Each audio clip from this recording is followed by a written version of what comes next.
हनुमान चला गया सुषेण की बताई संजीवनी बूटी लेने। हाँ महाराज, हनुमान शपथ लेकर गया है कि यदि रातों रात बूटी लेकर नहीं आएगा तो लौटकर कभी मुंह नहीं दिखाएगा। तो समझ लीजिए हनुमान का फंद कट गया।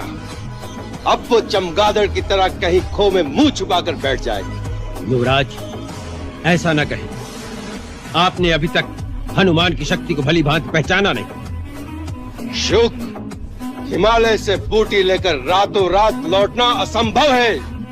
स्वयं हिमालय के पंख निकल आए और वो उड़कर आए तो भी संभव नहीं।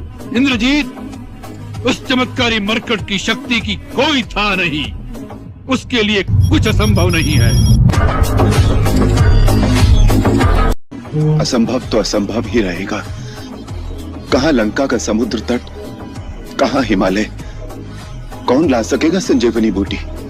प्रभु, आपका इस दास से विश्वास उठ गया। हनुमंत, कैसे पृथ्वी के दूसरे छोर से आएगी वो बूटी एक रात में? प्रभु, कर्मवीर सोचते नहीं, केवल कर्मरत हो जाते हैं। आप आज्ञा तो दें। प्रभु, मुझे पूर्ण विश्वास है बजरंग इस कार्य में भी सफल होंगे।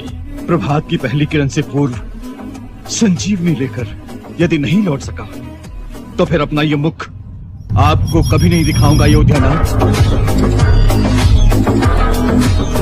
जानते नहीं हमारे राज्य में चोरी का दंड बड़ा भीषण है। मैं तो समझा था जिस नगरी का राजा स्वयं चोर, उस नगरी में चोरी करने पर दंड नहीं पारितोषिक मिलेगा।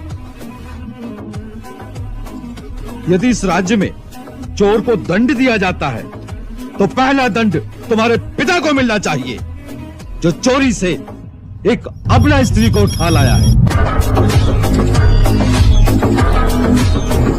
इस भेद को कोई नहीं जानता, स्वयं अंजनी कुमार भी भूले हुए हैं। क्या भूल गए?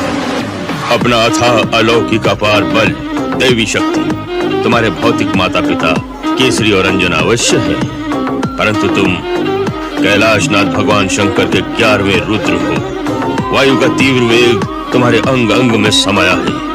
हे केसरी नंदन, इसी कारण संसार तुम्हें शंकर सुवन और पवन पुत्र कहकर पुकारता है।